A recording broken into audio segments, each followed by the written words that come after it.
আমাদের সাংবাদিক মেহবুব রাজা।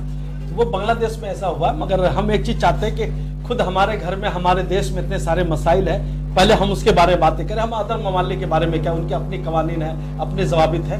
मगर इस पर फिर एक बोलना चाहते हैं कि महाराष्ट्र हमारे हिंदुस्तान में आता है। महाराष्ट्र के चीफ मिनिस्टर शिवसेना के हैं, बीजेपी अलायंस के साथ है।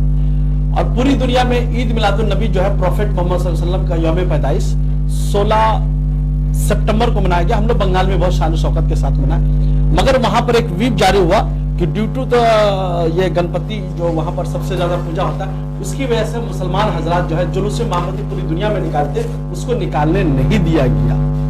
तो हम पूछना चाहते हैं कि महाराष्ट्र में ये कौन सा कानून चल रहा है कि हम प्रोफेट मोहम्मद का जुलूस सेम डे जिस दिन उसका यौम पैदाइश हम नहीं निकाल पा रहे हैं। उसको बोला कि आप 2 दिन 3 दिन के बाद निकालिए, आप उस दिन नहीं निकाल सकते। तो मोहतरमा इसका सवाल अगर दे देती तो ज्यादा बेहतर, हम फॉरेन में छोड़ दिए, फॉरेन में नहीं जाएंगे। दूसरी उन्होंने एक बात कही कि मंदिर से पैसा लिया जाता, और दूसरा मस्जिद से क्यों नहीं लिया जाता, गुरुद्वारा से क्यों नहीं लिया जाता, चर्च से क्यों। तो मोहतरमा के नॉलेज के लिए हम थोड़ा बढ़ाना चाहते हैं कि जब अजमेर शरीफ हिंदुस्तान की सबसे बड़ी दरगाह है, वहां से जो फंड आता है, तो दरगाह कमेटी में जो फंड है ना, वो सरकारी पैसा गवर्नमेंट ऑफ इंडिया के खाते में जाता है। ये अपने थोड़ा सा नॉलेज में सुधार कर ले। तीसरी अहम बात, वक्फ बोर्ड हजारों करोड़ की संपत्ति का जो पैसा है मुसलमानों का, जो मुसलमानों ने डोनेट किया था मस्जिद के लिए, खानका के लिए, मदरसे के लिए, उसका सारा पैसा सेंट्रल गवर्नमेंट को, स्टेट गवर्नमेंट को जाता है। वो क्या करती है नहीं करती है, ये एक सवालिया निशान है। और दूसरी अहम बात कि सेंट्रल गवर्नमेंट की सरकारी दफातर वक्फ बोर्ड की बहुत सारी प्रॉपर्टी में है, उसका 1 रुपया भी मुआवजा नहीं देती, भाड़ा नहीं देती। स्टेट गवर्नमेंट की ऑफिसेज, दफ्तर भी सरकारी वक्फ बोर्ड के अंदर, उसका भी पैसा नहीं देती। मगर यहां पर फिर एक जुमला बोलना चाहेंगे, जब 1976 में मोहतरमा इंदिरा गांधी देश की प्राइम मिनिस्टर थी, उन्होंने एक व्हिप जारी किया था देश के तमाम मुख्यमंत्री को, वजीर आला को।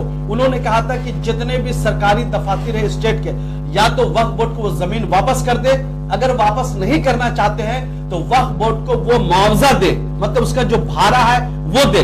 मैं ये बात इसलिए यहां पर रख रहा हूं, जब माइनॉरिटी मिनिस्टर किरण रिजिजू साहब वक्फ अमेंडमेंट बिल 2024 पार्लियामेंट में लेकर आ रहे थे लोकसभा में, तो उन्होंने कहा कि वक्फ के अमेंडमेंट में, वक्फ के बिल में, वक्फ के जमीन में खुर्द बुर्द हो रहा है।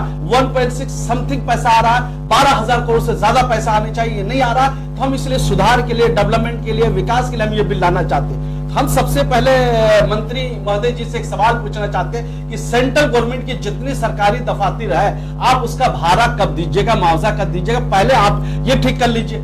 आप उसके बाद सरकार आपकी है, सेंट्रल गवर्नमेंट के प्राइम मिनिस्टर आपके, आप एक आदेश जारी कीजिए कि जितने भी सरकारी दफातर स्टेट गवर्नमेंट के, वो पैसा मुआवजा कब देंगे। तो ऐसे तो पैसा आ जाएगा। आप हम जाते हैं आंध्र प्रदेश में, जाते हैं वहां पर पूरा एयरपोर्ट वक्फ बोर्ड के प्रॉपर्टी में बना हुआ, वहां पैसा नहीं मिल रहा है। पूरा एयरपोर्ट, सबसे बाद एयरपोर्ट जो वक्फ के मसले में बना वो नहीं मिल रहा है। इवन के मुकेश अंबानी जी का जो हाउस है 2 बिलियन समथिंग और ज्यादा क्या वो घर है, वो घर भी वक्फ बोर्ड के प्रॉपर्टी में, उसका केस चल रहा है। वहां पे वक्फ बोर्ड के सीईओ को, जैसे उन्होंने बोला कि this property belongs to Waqf board, तो सीईओ को समझिए कि हटा दिया गया। वो सीईओ ने बोला कि वक्फ की प्रॉपर्टी है। तो लास्ट में वक्फ कमेटी वहां के लोगों ने कहा कि अगर अंबानी जी घर बना लिए हैं, कोई बात नहीं है, वो हमसे लीज ले ले। तो अंबानी जी लीज लेंगे क्यों?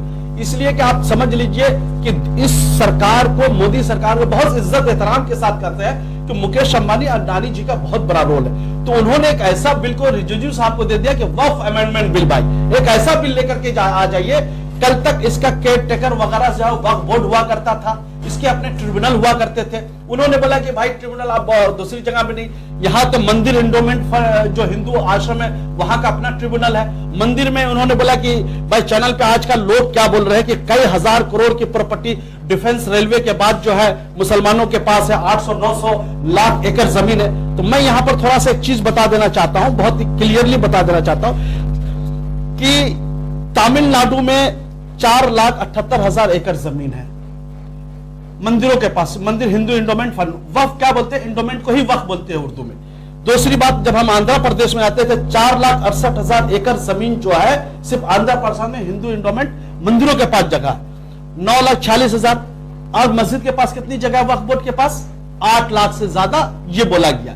सिर्फ 2 स्टेट का मिलाकर के इतनी है यहां के। और तीसरी अहम बात यह है कि जैसे कि यहाँ पे बहुत सारे मनादिर है, जो वोमुला वारा मंदिर है, यादागिरी गुप्ता मंदिर है, बहादुर छलम मंदिर है, जोगल संबा मंदिर है, गणेश टेम्पल है, चिलकुर बालाजी टेम्पल है। तो इस तरीका से बहुत सारे ऐसे मनादिर है जिनके अपने कवानीन है, अपने जवाबित है।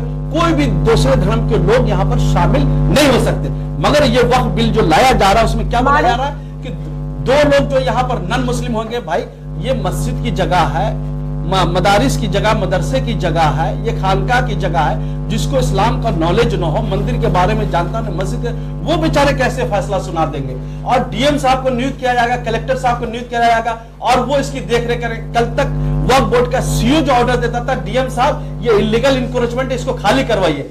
कल जब डीएम साहब के पास मामला आ जाएगा, कलेक्टर साहब के पास मामला आ जाएगा, तो ये तो सरकारी आदमी है, सरकारी नौकर है, तो अपने सरकार की बात सुनेंगे, वक्फ बोर्ड के सीईओ की बात सुनेंगे। ये कहीं ना कहीं जो गवर्नमेंट जो सारे चीजें जो वक्फ बोर्ड की प्रॉपर्टी को इलीगल तरीका से, इलीगल इंक्रोचमेंट किए हुए, गैर कानूनी तरीके से उसको कब्जा किए हुए, या इनके पूंजीपति के लोग हैं, सब लोग हैं, वो लोग कब्जा किए, वो चाहते हैं कि हम उनके नाम से लिख करके दे देंगे। वक्फ अमेंडमेंट बिल में बाई यूजर लिखा हुआ, भाई जामे मस्जिद की जगह है, वो मुगल एम्पायर ने किया। ऐसे बहुत सारे वक्फ बोर्ड की जगह मुसलमान कर रहे हैं अपने अपने ओन जमीन को।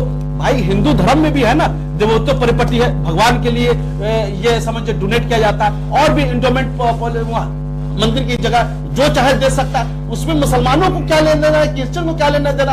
और बहुत सारे क्रिश्चियन की अपनी प्रॉपर्टी है उसका, और समझ लीजिए सिख धर्म के जो वहां पर जो गुरुबंधन ये प्रबंधक कमेटी जो होती है, उसमें कोई मुसलमान नहीं जा सकता जाके उसमें के लिए। अगर मैं एक चीज यहाँ पर बहुत ईमानदारी के साथ आपके चैनल के माध्यम से बोल रहा, जिस तरीका से इन्होंने वक्फ बोर्ड अमेंडमेंट बिल लेकर के आया कि दूसरे धर्म के लोग भी आ सकते हैं, इसको खरीदा जा सकता है, बिक्री किया जा सकता है, इसको ये कहता है। अगर हम देश के गृह मंत्री जनाब अमित शाह साहब से एक रिक्वेस्ट करते, गुजारिश करते, अगर आप में हिम्मत है, अगर आप वाकई में देश के गृह मंत्री है, कमोबेश 145 करोड़ की आबादी देश में तो सबके गृह मंत्री है, और कमोबेश 25 करोड़ मुसलमान भी इस देश में रहते, उसके भी आप गृह मंत्री है। आपके पास अगर हिम्मत है तो तमाम मजाहिब के लिए यह कानून लेकर के आइए कि गुरुबंधक सिख समाज का जो प्रबंधक कमेटी है उसमें भी सभी लोग शामिल हो सकते हैं। उसकी जगह जब चाहे जिस वक्त चाहे हम ले सकते हैं। और क्रिश्चियन समाज का भी जो अपना जो चर्च की प्रॉपर्टी उसमें भी शामिल हो सकते हैं। और यहाँ पर हजारों करोड़ों अरबों खरबों की जगह जमीनें मंदिर ट्रस्ट के पास है, हम उसमें भी शामिल कर सकते हैं। सबके लिए कानून बना दीजिए, हम वेलकम करते हैं। मगर आप सिर्फ माइनॉरिटी को आप जलील कर रहे हैं, रुस्वा कर रहे हैं, आप हमें कमजोर समझ लिया। हमने क्या थोड़ा सा खामोश हो गए, आप बोलने लगे यार आपकी जगह जमीन को ले लेंगे। आपने सुनहरी मस्जिद को दिल्ली में आपने गिरा दिया, बोलिए फॉरेस्ट डेवलपमेंट का लैंड है। भाई 600 साल पुरानी मस्जिद और फॉरेस्ट डेवलपमेंट का पैदाइश भी नहीं हुई थी। तो इस तरीका से देखिए कुछ नहीं मामला है, सिर्फ और सिर्फ वक्फ बोर्ड की जो कीमती जगह थे। कल तक वो जगह जो है 50 लाख 60 लाख 70 लाख की थी, आज 100 करोड़ की प्रॉपर्टी बन गई। इसलिए कि जितनी भी वक्फ बोर्ड की शाह पैलेस जो प्रॉपर्टी कलकत्ता शहर में वो वक्फ की प्रॉपर्टी है, गल्फ क्लब जो है, टॉलीगंज क्लब है, वो समझिए कि वक्फ बोर्ड की प्रॉपर्टी है, कुछ पैसे देके लीज पे दिया गया।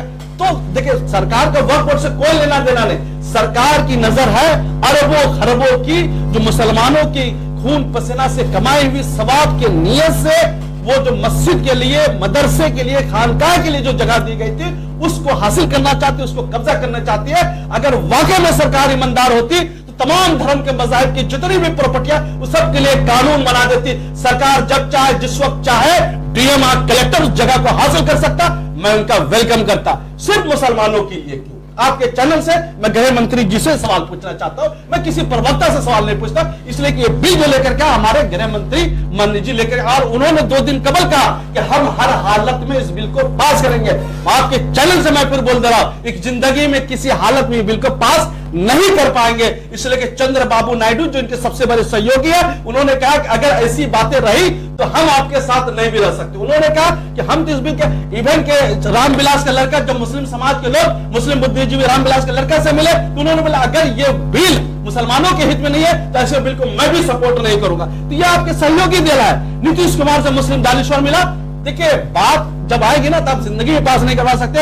अगर पास हो जाएगा अपने चैनल में बुला करके जितने भी हमारे जो स्पोक्स पर्सन यहाँ पर बैठे उनके सामने बोले आप तो बोल रहे थे नहीं पास होगा, जिंदगी में नहीं पास होगा। इसलिए कि ज्वाइंट पार्लियामेंट्री कमेटी के पास ये बिल को भेज दिया गया। 6 करोड़ से भी ज्यादा मुसलमानों ने इसको जो है मेल के जरिए किया। अगर जरूरत पड़ेगी तो हम रास्ते पर उतर के तहरीक चलाएंगे वक्फ बोर्ड के, इसलिए कि हमारे आवाजदार ने दिया, हमारे लोग में सरकार की जमीन नहीं है।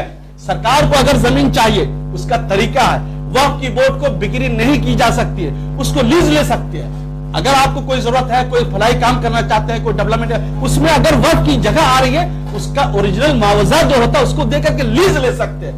आप खरीद नहीं सकते, छीन नहीं सकते हैं, इसलिए क्या जरूरत पड़ सकती है सरकार को, तो उसका एक तरीका है, एक माध्यम है, बैठ करके बात होगा। यही सारी वक्फ की बातें हैं।